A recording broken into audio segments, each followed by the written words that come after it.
ਤੇ ਠੀਕ ਹੈ, ਉਹਨਾਂ ਨੇ ਆਪਣਾ ਪੱਖ ਰੱਖਿਆ। ਮੈਂ ਤੁਹਾਡੇ ਕੋਲ ਵਾਪਸ ਆਵਾਂਗਾ ਬਾਗੜੀ ਸਾਹਿਬ, ਸਾਡੇ ਨਾਲ ਬਣੇ ਰਹੋ ਤੇ ਮੈਂ ਆਪਣੀ ਟੀਮ ਨੂੰ ਕਹਾਂਗਾ ਜੇ ਉਹਨਾਂ ਦੇ ਨਾਲ ਦੁਬਾਰਾ ਅਸੀਂ ਜੁੜ ਸਕੀਏ।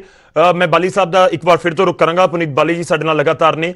ਬਾਲੀ ਸਾਹਿਬ ਜੋ ਜ਼ਿਕਰ ਕਰ ਰਹੇ ਨੇ, ਜੋ ਪੇਰੈਂਟਸ ਨੂੰ ਰਿਪਰੈਜ਼ੈਂਟ ਕਰ ਰਹੇ ਨੇ ਵਕੀਲ, ਉਹ ਕਹਿ ਰਹੇ ਨੇ ਕਿ ਇਹ ਤਾਂ ਪਹਿਲਾਂ ਹੀ ਵਾਇਲੇਟ ਕੀਤਾ ਜਾ ਰਿਹਾ ਸੀ ਸਕੂਲਾਂ ਦੇ ਵੱਲੋਂ। ਜੋ ਗਵਰਨਮੈਂਟ ਦੇ ਆਰਡਰ ਸੀਗੇ ਫੀਸਾਂ ਦੇ ਲਈ ਮੈਸੇਜ ਜਾਣੇ ਸ਼ੁਰੂ ਹੋ ਗਏ ਤੇ ਉਹ ਕੰਪਲੇਂਟਸ ਪਹੁੰਚੀਆਂ ਨੇ ਜਿਹੜੀਆਂ ਸਰਕਾਰ ਤੱਕ, ਉਸ ਤੋਂ ਬਾਅਦ ਇਹ ਸਾਰਾ ਉੱਥੇ ਪਹੁੰਚੇ ਨੇ। ਮੈਂ ਸਮਝਣਾ ਚਾਹਾਂਗਾ ਕਿ ਇਸ ਸਮੇਂ ਰੌਲਾ ਕਿਸ ਚੀਜ਼ ਦੇ ਉੱਤੇ ਹੈ, ਕਿ 70% ਫੀਸ ਦੇ ਉੱਤੇ ਹੈ ਜਾਂ ਫਿਰ ਦੂਜੀ ਧਿਰ ਮੰਗ ਇਹ ਕਰ ਰਹੀ ਹੈ ਕਿ ਜ਼ੀਰੋ ਫੀਸ ਹੋਵੇ, ਕਿ ਅਸੀਂ ਫੀਸ ਦੇਣੀ ਹੀ ਨਹੀਂ। देखो जी, पहली गल तो है कि फैक्चुअली सानू करैक्ट होना चाहिए। जी एनुअल फीस हैगी वो as per the declaration given by most of the schools was already taken in December and January. So ये जड़ा करोना वायरस की सिचुएशन आई है, ये आई है हुण जी मार्च नोटिफिकेशन पहली आई। सो जी annual fee charges already pay हो चुके हैं, उन्होंने तो वापस लैन का तो कोई मतलब हो नहीं सकता।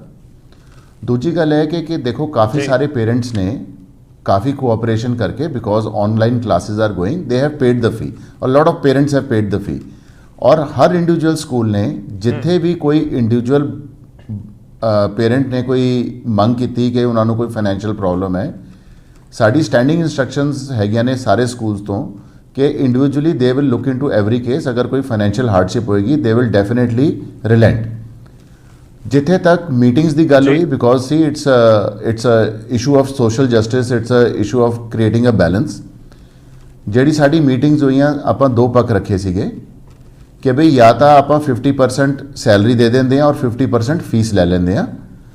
जब ये फीस डेफर हो जाएगी, जब लॉकडाउन खुल जाएगा, जब स्टूडेंट्स बैलेंस पेमेंट दे देंगे, वो उस पेमेंट नाल बिना विदिन द नैक्सट 15 डेज आपां बैलेंस सैलरी टीचर्स नूं दे देंगे। दूजा पक्ष ये रखा गया जी, क्योंकि टीचर्स भी इनवॉल्व है कि अगर 70% सैलरी कंटिन्यू होंगी है तो आप 70% की जगह 85-90% सैलरी जी है टीचर्स को दे देंगे। लेकिन सानू इन सिचुएशन बैलेंस क्रिएट करना पएगा। आप ये नहीं कह सकते कि प्राइवेट स्कूल सैलरी 100% देन, पैसा एक भी ना कमान, या तो बिल्कुल ही स्कूल बंद करना पएगा। सो सानू बैलेंस क्रिएट करना पएगा। आई थिंक जो इंटरिम ऑर्डर कोर्ट ने ऑलरेडी पास किया है, which is a very well balanced order. और क्योंकि फीस के अंदर ट्यूशन फीस के अलावा कई पहलू होंगे ने, जिस तरह हम स्कूल की मेनटेनेंस है ये भी कंटिन्यू हो रही है, सफाई वाले कर्मचारी भी आ रहे हैं, जोड़े स्कूल की EMI सर्विस लिए हो रही है वो भी चल रही है। So if you break the chain then everything falls flat. ਤੁਸੀਂ ਇਹ ਦੇਖੋ ਜਿਹੜੇ ਹੁਣ ਗਵਰਨਮੈਂਟ ਦੇ ਸਕੂਲਸ ਹੈਗੇ ਨੇ, ਠੀਕ ਹੈ ਬਾਲੀ ਸਾਹਿਬ, ਮੈਂ ਇੱਕ ਚੀਜ਼ ਮੈਂਸ਼ਨ ਇਸ ਦੇ ਵਿੱਚ ਮੈਂ ਇੱਕ ਸਿਰਫ ਖਤਮ ਕਰ ਰਿਹਾ, ਉਹਨਾਂ ਦੀ ਨਹੀਂ ਹੋ ਰਹੀ ਜਿਹੜੇ ਗਵਰਨਮੈਂਟ ਦੇ ਜਿਹੜੇ ਸਕੂਲਸ ਹੈਗੇ ਨੇ ਜਿਨ੍ਹਾਂ ਦੀ ਇਨਕਮ ਬਲੌਕ ਹੋ ਗਈ ਹੈ ਜੀ। ਹਾਂਜੀ ਨਹੀਂ, ਜਿਨ੍ਹਾਂ ਦੀ ਬਿਲਕੁਲ ਇਨਕਮ ਬਲੌਕ ਹੋ ਗਈ ਹੈ, ਕਿ ਬਾਕੀ ਇਸ ਪੂਰੇ ਪ੍ਰੋਸੈਸ ਦੇ ਵਿੱਚ, ਇਸ ਮੁਲਾਕਾਤਾਂ ਦੇ ਵਿੱਚ, ਮੀਟਿੰਗਸ ਦੇ ਵਿੱਚ, ਉਹਨਾਂ ਦੇ ਵਿੱਚ ਤਾਂ ਟੀਚਰਸ ਵੀ ਸ਼ਾਮਿਲ ਨੇ ਕਿ ਜੇਕਰ ਉਹਨਾਂ ਦੀ 50% ਸੈਲਰੀ ਰਹਿ ਜਾਂਦੀ ਹੈ ਜਾਂ 50% ਹੁੰਦੀ ਹੈ ਜਾਂ ਸਕੂਲ ਨਹੀਂ ਦਿੰਦੇ ਤਾਂ ਉਹਨਾਂ ਦੇ ਵੀ ਬੱਚੇ ਕਿਤੇ ਨਾ ਕਿਤੇ ਪੜ੍ਹ ਰਹੇ ਹੋਣਗੇ, ਤਾਂ ਉਹ ਵੀ ਕਿਵੇਂ ਫੀਸ ਦੇਣਗੇ ਸਕੂਲ ਦੀ। ਯਾਨੀ ਕਿ ਪੂਰਾ ਸਰਕਲ ਤਾਂ ਘੁੰਮ ਰਿਹਾ ਕਿ ਸ਼ਾਇਦ ਅਸੀਂ ਉਹਨਾਂ ਦੀ ਗੱਲ ਮੈਂ ਕਹਿ ਰਿਹਾ ਨਾ ਹੋ ਰਹੀ ਹੈ ਕਿ ਬਿਲਕੁਲ ਸਾਰੇ ਤਾਂ ਬਰਾਬਰ ਨਹੀਂ ਹੈਗੇ। ਇਸ ਕਰਕੇ ਮੈਂ ਕਹਿ ਰਿਹਾ ਨਾ ਕਿ we have to make a balance. ਸਾਨੂੰ ਫੀਸ ਦੇ ਸ਼ੇਪ ਤੇ ਪੈਸੇ ਆਣਗੇ ਤੇ ਸੈਲਰੀ ਟੀਚਰਸ ਨੂੰ ਮਿਲੇਗੀ। ਅਗਰ ਤੁਸੀਂ ਕਹੋਗੇ ਫੀਸ ਨਹੀਂ ਲੈਣੀ ਤੇ ਟੀਚਰਸ ਨੂੰ ਸੈਲਰੀ ਕਿੱਦਾਂ ਮਿਲੇਗੀ? ਜਿੰਨੇ ਸਾਰੀ ਕੰਟਰੀਜ਼ ਹੈਗੀਆਂ ਨੇ, ਕੈਨੇਡਾ, US, ਸਾਰੇ ਡਿਵੈਲਪਡ ਕੰਟਰੀਜ਼ ਜਿੰਨੀ ਵੀ ਹੈਗੀਆਂ ਨੇ, ਕਾਫੀ ਅਦਰ ਕੰਟਰੀਜ਼ ਨੇ ਵੀ, they have financially helped institutions and financially helped individuals. मेरा कहने का ये तथ्य हैगा कि इत्थे सफर प्राइवेट स्कूल्स भी कर रहे हैं, पेरेंट्स भी, सरकार ने अपना कर्तव्य किया, अपना रोल प्ले कर दी तो ज्यादा बेटर सी जी। बिल्कुल सरकार दे उत्ते बागड़ी साहब तो मैं एक रिएक्शन ले लवां। बागड़ी साहब दोबारा साडे नाल जुड़ चुके हैं। बागड़ी साहब एक होर चीज समझनी चाहुंदे आ कि जो मैं जिक्र कर रहा सी कि कोई विचाले दा राह है जो अजे तक गलबात दे विच निकल के आया होवे, क्योंकि बाली साहब ने जिक्र किया कि 50% फीस, फिर 50% सैलरी, असीं तां एक प्रपोजल रखिया सी, उस दे उत्ते सहमति नहीं बनी, तां फिर किवें पूरा सोल्यूशन निकलेगा? कि तुसीं जीरो फीस दे उत्ते हो कि जीरो फीस रहे जिन्ने दिन लॉकडाउन रहा या स्कूल बंद रहे ने? ते दूजा मैं प्राइमरी स्कूलों का भी जानना चाहांगा कि जिहड़े बिल्कुल 5th तक बच्चे पढ़ रहे ने उन्हां दा की, उन्हां दे लई तुसीं की डिमांड कर रहे हो? सर मैं तो मेरी डिमांड तो बिल्कुल क्लीयर है पटिशन दे विच। जिहड़ा किंडर गार्डन का बच्चा, प्री नर्सरी का, नर्सरी का अप टू 2nd स्टैंडर्ड जिन्होंने बैठना नहीं आता, वो दसो तुसीं ऑनलाइन क्लास कित्थे लगा लेगा? वो ਉਹ ਇੱਕ ਪਾਸੇ ਤਾਂ ਕਹਿੰਦੇ ਆ ਵੀ ਬੱਚਾ ਨਾ ਟੀਵੀ ਦੇ ਅੱਗੇ ਬੈਠ ਸਕਦਾ ਨਾ ਮੋਬਾਈਲ ਦੇਣਾ, ਕਿਉਂਕਿ ਸਾਈਡ ਇਫੈਕਟ ਨੇ। ਮੈਂ ਨਹੀਂ ਕਹਿੰਦਾ, ਇਹ ਸਟੱਡੀ ਕਹਿੰਦੀ ਹੈ, ਇਹ ਇੰਟਰਨੈਸ਼ਨਲ ਆਰਗੇਨਾਈਜੇਸ਼ਨਸ ਹੈਜ਼ ਅਬਜ਼ਰਵਡ ਕਿ ਉਹਦਾ ਬੈਡ ਇੰਪੈਕਟ ਹੈ ਉਹਦਾ ਰੇਜ਼ ਦਾ। ਇਹ ਨਾ ਅਸਲ ਵਿੱਚ ਪ੍ਰੋਬਲਮ ਇਹ ਹੈਗੀ ਹੈ, ਜਿਹੜਾ ਸਾਡਾ ਰਾਈਟ ਟੂ ਐਜੂਕੇਸ਼ਨ ਹੈ, it has been inserted as a fundamental right in the year 2002 by the 86th amendment in our constitution. Total 135 countries ਨੇ ਜਿੱਥੇ right to education fundamental right ਹੈ, ਔਰ ਇੰਡੀਆ ਵੀ ਉਹ 'ਚ ਸ਼ਾਮਲ ਹੋ ਗਿਆ 2002 ਚ। 2009 ਦੇ ਵਿੱਚ ਐਕਟ ਬਣਦਾ ਜੀ the right of children for free and compulsory education। ਉਹ ਮੈਂ ਉਹ 'ਚ ਤੁਹਾਨੂੰ ਦੱਸਦਾ, ਉਹ 'ਚ ਡੈਫੀਨੇਸ਼ਨ ਸਕੂਲ ਦੀ ਦਿੱਤੀ ਹੈ। ਸਕੂਲ ਦੇ ਵਿੱਚ 2N ਦਾ ਸਬ ਕਲੌਜ਼ ਚੌਥਾ ਹੈ, ਜਿੱਥੇ ਉਹ ਕਹਿੰਦਾ school include private unaided school also, ਔਰ ਇਹ ਬਾਉਂਡ ਨੇ ਕਿ ਐਜੂਕੇਸ਼ਨ ਜਿਹੜੀ ਹੈ ਪ੍ਰੋਵਾਈਡ ਕਰਨੀ ਹੈ। ਇਹ ਕੋਈ ਮਤਲਬ ਇਹ ਨਹੀਂ ਹੈ ਵੀ ਕੋਈ ਇਹ ਸੁਣੋ, ਮੈਂ ਅੱਗੇ ਕਲੀਅਰ ਕਰਦਾ ਤੁਹਾਨੂੰ। ਹੁਣ ਜਿੱਥੋਂ ਤੱਕ ਅਸੀਂ ਕਹਿੰਦੇ ਆ ਜਿਹੜੇ ਬੱਚੇ ਬਹੁਤ ਘੱਟ ਹੈ, ਤੇ ਮੈਂ ਗੁਜ਼ਾਰਿਸ਼ ਕਰੂੰਗਾ ਥੋੜੇ ਹੋਰ ਤੁਸੀਂ ਨਾ ਸੌਖੇ ਸ਼ਬਦਾਂ ਦੇ ਵਿੱਚ, ਕਿ ਕਈ ਵਾਰ ਟੈਕਨੀਕਲ ਚੀਜ਼ਾਂ ਹੁੰਦੀਆਂ ਨੇ ਆਮ ਲੋਕਾਂ ਨੂੰ ਬਿਲਕੁਲ ਸਮਝ ਨਹੀਂ ਆਉਂਦੀਆਂ। ਮੈਂ ਸਟਾਰਟ ਪੰਜਾਬੀ 'ਚ ਦੱਸਦਾ। ਜਿਹੜੇ ਬੱਚਿਆਂ ਦੀ ਇਹ ਕਲਾਸ ਲਾਉਂਦੇ ਨੇ ਔਰ ਬੱਚੇ ਕਲਾਸ ਲੈਂਦੇ ਨੇ, ਹੁਣ CBSE ਨੇ 6 ਕਲਾਸਿਸ ਨੇ ਹਰ ਰੋਜ਼ ਲੱਗਦੀਆਂ ਸਕੂਲ ਦੇ ਵਿੱਚ, ਇਹ ਲਾਉਂਦੇ ਨੇ 2 ਕਲਾਸਿਸ। ਅਸੀਂ ਰੈਡੀ ਹਾਂ ਜਿਹੜੇ ਬੱਚੇ ਕਲਾਸਿਸ ਲਾਉਂਦੇ ਨੇ, ਜਿਹੜੇ ਸ਼ਹਿਰਾਂ 'ਚੋਂ ਮਾਈਗ੍ਰੇਟ ਕਰਕੇ ਪਿੰਡਾਂ 'ਚ ਚਲੇ ਗਏ ਕਿਉਂਕਿ ਬਿਜ਼ਨਸ ਖਤਮ ਹੋ ਗਿਆ, ਉੱਥੇ ਇੰਟਰਨੈਟ ਨਹੀਂ ਚੱਲਦਾ, ਉਹ ਬੱਚਿਆਂ ਤੋਂ ਕਾਹਦੀ ਫੀਸ ਮੰਗ ਰਹੇ ਨੇ? ਇਹ ਕੋਈ ਹੋਰ ਬਿਜ਼ਨਸ ਚੱਲਦਾ ਪਿਆ ਇੰਡੀਆ ਜਾਂ ਪੂਰੇ ਕੰਟਰੀ ਦੇ ਵਿੱਚ? ਠੀਕ ਹੈ, ਮੈਂ ਹੋਰ ਸਿੱਧਾ ਸਵਾਲ ਪੁੱਛਦਾ ਕਿ ਤੁਹਾਡੀ ਹੁਣ ਡਿਮਾਂਡ ਕੀ ਹੈ? ਠੀਕ ਹੈ, ਸਾਡੀ ਡਿਮਾਂਡ ਇਹ ਹੈ 5th ਤੱਕ ਨੇ ਉਹਨਾਂ ਦੇ ਲਈ ਅਲੱਗ ਕ੍ਰਾਈਟੇਰੀਆ ਹੋਵੇ, ਉਸ ਤੋਂ ਅੱਗੇ ਜਿਹੜੇ ਬੱਚੇ ਨੇ ਉਹਨਾਂ ਦੇ ਲਈ ਅਲੱਗ ਕ੍ਰਾਈਟੇਰੀਆ ਹੋਵੇ, ਤੇ ਜਿਹੜੇ ਆਨਲਾਈਨ ਪੜ੍ਹ ਰਹੇ ਨੇ ਉਹ ਫੀਸ ਦੇ ਦੇਣ, ਜਿਹੜੇ ਆਨਲਾਈਨ ਨਹੀਂ ਪੜ੍ਹ ਰਹੇ ਉਹ ਫੀਸ ਨਾ ਦੇਣ। ਤੁਸੀਂ ਇਹੀ ਪੂਰਾ ਸਟਰਕਚਰ ਸਮਝਾ ਰਹੇ ਹੋ?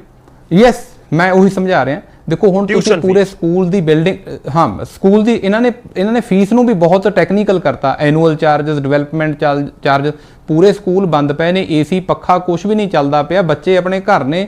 ਜਿਹੜੇ ਇਹ ਫੀ ਦਿੰਦੇ, ਮਤਲਬ ਪੂਰਾ ਸਿਲੇਬਸ ਦਿੰਦੇ ਨੇ ਆਨਲਾਈਨ ਕਲਾਸਿਸ ਲਾ ਕੇ, ਇਹ ਤਾਂ ਬੱਚਿਆਂ ਦੇ ਪੇਰੈਂਟਸ ਤੇ ਬਰਡਨ ਪੈ ਗਿਆ। ਪਹਿਲਾਂ ਤਾਂ ਜਿਹਦੇ 2 ਜਾਂ 3 ਬੱਚੇ ਨੇ ਉਹ ਮਲਟੀਮੀਡੀਆ ਫੋਨ ਲੈ ਕੇ ਦਊਗਾ, ਬੱਚਾ ਲੈਪਟਾਪ ਮੰਗਦਾ। ਉਸ ਤੋਂ ਬਾਅਦ ਬੱਚਿਆਂ ਦੇ ਪੇਰੈਂਟਸ ਉਹਨਾਂ ਨੂੰ ਪੜ੍ਹਾਉਣ ਬੈਠਦੇ ਨੇ। ਟੀਚਰਸ ਦੀ ਜਗ੍ਹਾ ਕੰਮ ਤਾਂ ਪੇਰੈਂਟਸ ਨੂੰ ਕਰਨਾ ਪੈ ਰਿਹਾ। ਮੈਂ ਨਹੀਂ ਕਹਿੰਦਾ ਟੀਚਰਸ ਕੰਮ ਨਹੀਂ ਕਰਦੇ, ਟੀਚਰਸ ਬਹੁਤ ਮਿਹਨਤ ਕਰਦੇ ਨੇ। ਮੇਰੇ ਕੋਲ ਟੀਚਰਸ ਦੀਆਂ ਕੰਪਲੇਂਟ ਆ ਰਹੀਆਂ ਨੇ, ਜੇ 25000 ਸੈਲਰੀ ਇਹ ਉਹਨਾਂ ਨੂੰ ਅਕਾਊਂਟ 'ਚ ਦਿੰਦੇ ਨੇ, ਉਹਨਾਂ ਤੋਂ 10000 ਰੁਪਏ ਉਹਨਾਂ ਕੋਲ ਰੱਖ ਕੇ 15000 ਬਲੈਕ 'ਚ ਲੈਂਦੇ ਨੇ। ਸਾਡੀ ਸਿਸਟਮ ਜਿਹੜਾ ਐਜੂਕੇਸ਼ਨ ਸਿਸਟਮ ਹੈ, ਇਹਦੇ ਤੇ ਧੱਬਾ ਲਗਾ ਦਿੱਤਾ ਗਿਆ ਹੈ।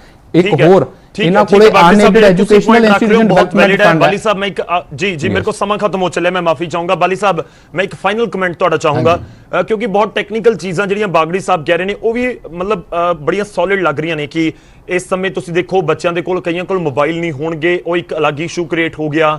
ਸਕੂਲਾਂ ਦੇ ਵਿੱਚ ਜਿਹੜੀਆਂ ਚੀਜ਼ਾਂ ਹੁੰਦੀਆਂ ਨੇ, ਉਹ ਚਾਹੇ ਉਹਨਾਂ ਦੇ ਬਿਜਲੀ ਦੇ ਖਰਚੇ ਹੋਣ, ਜਿਹੜੇ ਡਿਵੈਲਪਮੈਂਟ ਦੇ ਖਰਚੇ ਹੋਣ, ਉਹ ਸਾਰੇ ਨਹੀਂ ਹੋ ਰਹੇ, ਤਾਂ ਕਿ ਉਹਨਾਂ ਦੇ ਉੱਤੇ ਨਹੀਂ ਸੋਚਿਆ ਜਾਣਾ ਚਾਹੀਦਾ। ਤੇ ਦੂਜੇ ਮੈਂ ਇੱਕ ਹੋਰ ਅਪਡੇਟ ਕਰ ਦਵਾਂ, ਸ਼ਾਇਦ ਆਲਰੇਡੀ ਤੁਹਾਡੇ ਕੋਲ ਇਨਫੋਰਮੇਸ਼ਨ ਹੋਏਗੀ, ਕਿ ਕਰਨਾਟਕ ਸਰਕਾਰ ਨੇ ਤਾਂ KG ਤੋਂ ਲੈ ਕੇ 5th ਕਲਾਸ ਤੱਕ ਆਨਲਾਈਨ ਕਲਾਸਾਂ ਦੀ ਮਨਾਹੀ ਹੀ ਕਰ ਦਿੱਤੀ। ਤਾਂ ਉੱਥੇ ਤੱਕ ਤਾਂ ਫੀਸ ਲੈਣ ਦਾ ਕਿ ਵਾਕਈ ਉਹ ਪੂਰਾ ਪ੍ਰੋਸੈਸ ਪੰਜਾਬ 'ਚ ਵੀ ਰਹੇਗਾ ਜਾਂ ਪੰਜਾਬ ਸਰਕਾਰ ਐਸਾ ਕੋਈ ਡਿਸੀਜਨ ਲੈਂਦੀ ਹੈ? ਤੁਹਾਡਾ ਫਾਈਨਲ ਕਮੈਂਟ ਚਾਹੂੰਗਾ ਕਿ ਵਾਕਈ ਇਹ ਆਨਲਾਈਨ ਵਾਲਾ ਪ੍ਰੋਸੈਸ ਜਾ ਕੇ ਜੋ ਇਸ ਸਮੇਂ ਹੈ, ਇਸ ਦੇ ਵਿਚਾਲੇ ਫੀਸਾਂ ਵਾਲਾ ਕੋਈ ਹੱਲ ਨਿਕਲ ਸਕਦਾ ਹੈ? ਅਲੱਗ-ਅਲੱਗ ਕ੍ਰਾਈਟੇਰੀਆ ਦੇ ਵਿੱਚ ਇਹਨੂੰ ਰੱਖਿਆ ਜਾਵੇ ਜੇਕਰ ਅਲੱਗ-ਅਲੱਗ classes? We all have to be sir, we all have to be very practical in this situation. ਇਹ ਬਹੁਤ ਹਾਰਡ ਲਾਈਨ ਅਗਰ ਆਪਾਂ ਸਟੈਂਡ ਲਵਾਂਗੇ, ਇਹਦੇ 'ਚ ਕਿਸੇ ਦਾ ਕੋਈ ਫਾਇਦਾ ਨਹੀਂ ਹੋਏਗਾ। ਪਹਿਲੀ ਗੱਲ ਤਾਂ ਰਾਈਟ ਟੂ ਐਜੂਕੇਸ਼ਨ ਐਕਟ ਦੇ ਅੰਦਰ ਫ੍ਰੀ ਐਜੂਕੇਸ਼ਨ ਨਹੀਂ ਹੈ, education is reimbursed by the government. Let me be clear on technicality. ਦੂਜੀ ਗੱਲ, ਪੰਜਾਬ ਗਵਰਨਮੈਂਟ ਦਾ ਸਾਡੇ ਹਿਸਾਬ ਨਾਲ ਕੋਈ ਲੈਜਿਸਲੇਟਿਵ ਰਾਈਟ ਨਹੀਂ ਹੈ ਇਹੋ ਜਿਹੀ ਨੋਟੀਫਿਕੇਸ਼ਨ ਇਸ਼ੂ ਕਰਨ ਦਾ। ਲੇਕਿਨ ਅਗਰ ਤੁਸੀਂ ਸੋਸ਼ਲ ਐਂਗਲ ਤੇ ਆ ਜਾਈਏ, ਜਦ ਪੰਜਾਬ ਸਰਕਾਰ ਸਾਨੂੰ ਕਹਿੰਦੀ ਹੈ ਕਿ ਟੀਚਰ ਕੰਮ ਕਰੇ ਜਾਂ ਨਾ ਕਰੇ, ਤੁਸੀਂ ਕੰਪਲੀਟ ਸੈਲਰੀ ਉਹਨਾਂ ਦੇ ਘਰ ਪਹੁੰਚਾਓ, ਇਜ਼ ਇਟ ਪੋਸੀਬਲ? ਕਿ ਮੇਰਾ ਕੋਈ ਸੋਰਸ ਆਫ ਇਨਕਮ ਹੋਰ ਨਹੀਂ ਹੈਗਾ, ਮੈਂ ਕਮਰਸ਼ਲਾਈਜੇਸ਼ਨ ਐਜੂਕੇਸ਼ਨ ਦੀ ਕਰ ਨਹੀਂ ਸਕਦਾ, 15% ਤੋਂ ਜ਼ਿਆਦਾ ਮੈਂ ਪ੍ਰੋਫਿਟ ਲੈ ਨਹੀਂ ਸਕਦਾ, ਲੇਕਿਨ ਸਰਕਾਰ ਕਹਿੰਦੀ ਹੈ ਮੈਂ ਟੀਚਰਾਂ ਨੂੰ ਕੰਪਲੀਟ ਸੈਲਰੀ ਦੇਵਾਂ ਤੇ ਸਕੂਲ ਵੀ ਚਲਾਵਾਂ। ਮੈਨੂੰ ਤਾਂ ਸਿਰਫ ਇੱਕੋ ਹੀ ਆਪਸ਼ਨ ਲੱਗਦੀ ਹੈ ਕਿ ਅਗਰ ਮੈਂ ਸੈਲਰੀ ਟੀਚਰਸ ਨੂੰ 100% ਦੇਵਾਂਗਾ ਤੇ ਮੈਨੂੰ ਤਾਂ ਆਪਣੇ ਸਕੂਲ ਬੰਦ ਕਰਨੇ ਪੈਣਗੇ। ਅਗਰ ਟੀਚਰ ਸਕੂਲ ਨਹੀਂ ਆਣਗੇ ਤੇ ਐਜੂਕੇਸ਼ਨ ਬੱਚਿਆਂ ਨੂੰ ਨਹੀਂ ਹੋਏਗੀ, ਚਾਹੇ ਉਹ ਆਨਲਾਈਨ ਹੋਏ ਚਾਹੇ ਦੂਜੀ ਉਹਨਾਂ ਨੂੰ ਉਹਨਾਂ ਦੇ ਘਰ ਪਹੁੰਚਾਈ ਜਾਏ ਐਜੂਕੇਸ਼ਨ, ਉਹਨਾਂ ਦੇ ਵਰਕਸ਼ੀਟ ਪਹੁੰਚਾਈਆਂ ਜਾਣ। So we have to balance it out. ਇਸ ਕਰਕੇ ਬੈਲੈਂਸ ਇਹ ਕ੍ਰੀਏਟ ਕੀਤਾ। ਆਪਾਂ ਇਹ ਵੀ ਆਫਰ ਦਿੱਤੀ ਕਿ ਚਲੋ 70% ਤੁਸੀਂ ਟਿਊਸ਼ਨ ਫੀਸ, ਤੁਸੀਂ ਫੀਸ ਛੱਡੋ, ਟੋਟਲ ਫੀਸ ਛੱਡੋ, ਤੁਸੀਂ 50% ਫੀਸ ਦੇ ਦਿਓ ਆਪਾਂ 50% ਸੈਲਰੀ ਦੇ ਦਿੰਦੇ ਹਾਂ, ਤੁਸੀਂ 70% ਫੀਸ ਦੇ ਦਿਓ, ਆਪਾਂ 90% ਸੈਲਰੀ ਦੇ ਦਿੰਦੇ ਹਾਂ। But you cannot hit us both ways ਕਿ ਤੁਸੀਂ ਕਹੋ ਸੈਲਰੀ ਵੀ ਪੂਰੀ ਦਿਓ ਤੇ ਕੰਮ ਵੀ ਪੂਰਾ ਕਰਾਓ ਤੇ ਫੀਸਾਂ ਵੀ ਨਾ ਲਓ। It is impossible. So therefore I am ਠੀਕ ਹੈ। ਸੇਇੰਗ ਚਲੋ ਬਾਲੀ ਸਾਹਿਬ ਬਹੁਤ ਬਹੁਤ ਧੰਨਵਾਦ। ਜੀ ਜੀ ਮੈਨੂੰ ਮੈਂ ਜੋ ਬਾਗੜੀ ਸਾਹਿਬ ਕਹਿ ਰਹੇ ਨੇ ਇਹਨਾਂ ਦੀ ਇਹ ਬਾਗੜੀ ਸਾਹਿਬ ਜੋ ਕਹਿ ਰਹੇ ਨੇ ਬਹੁਤ ਰੈਡੀਕਲ ਗੱਲ ਕਹਿੰਦੇ ਨੇ ਕਿ ਵੀ ਇਹ ਬਲੈਕ ਕੋਈ ਫੀਸਾਂ ਦੇ ਰਹੇ ਨੇ, ਕੋਈ ਇੰਡੀਵਿਜੂਅਲ ਕੰਪਲੇਂਟ ਹੈ ਤਾਂ definitely the government will take action against anybody who is violating the law.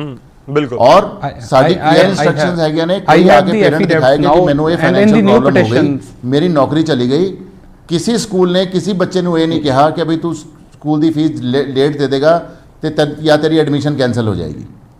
Show me an example where any school has ਮੈਂ ਚਾਰ ਇਸ ਪਟੀਸ਼ਨ ਦੇ ਵਿੱਚ ਲਾਏ ਨੇ ਸਰ, ਉਹਦੇ ਮੈਂ the request has to be genuine ਲਗਾਏ ਨੇ ਜਿੱਥੇ ਉਹਨਾਂ ਨੇ ਮਤਲਬ ਇੱਕ ਨੋਟਿਸ ਨਹੀਂ ਸਲੋਗਨ ਕੰਮ ਠੀਕ ਹੈ ਘੱਟ ਤੋਂ ਘੱਟ 15 ਤੋਂ 20 ਜਿਹੜੇ ਇੰਸਟੀਟਿਊਸ਼ਨਸ ਨੇ ਵਾਰਨਿੰਗ ਦਿੱਤੀਆਂ ਨੇ ਸਰ ਤੁਹਾਡੇ ਵਾਰਡ ਦੀ ਅਸੀਂ ਇੰਸਟੀਟਿਊਸ਼ਨ। ਠੀਕ ਹੈ, ਤੁਸੀਂ ਬਾਗੜੀ ਸਾਹਿਬ ਜ਼ਿਕਰ ਕਰ ਰਹੇ ਹੋ ਉਹਨਾਂ ਦਾ ਵੀ ਜਿਹੜੇ ਤੁਸੀਂ ਪਟੀਸ਼ਨ ਦੇ ਵਿੱਚ ਜ਼ਿਕਰ ਕਰ ਰਹੇ, ਮੈਂ ਮਾਫੀ ਚਾਹੂੰਗਾ ਮੈਂ ਤੁਹਾਨੂੰ ਵਿਚਾਲੇ ਰੋਕ ਦਿਆਂ, ਮੇਰੇ ਕੋਲ ਸਮੇਂ ਦੀ ਘਾਟ ਹੈ ਇਸ ਸਮੇਂ।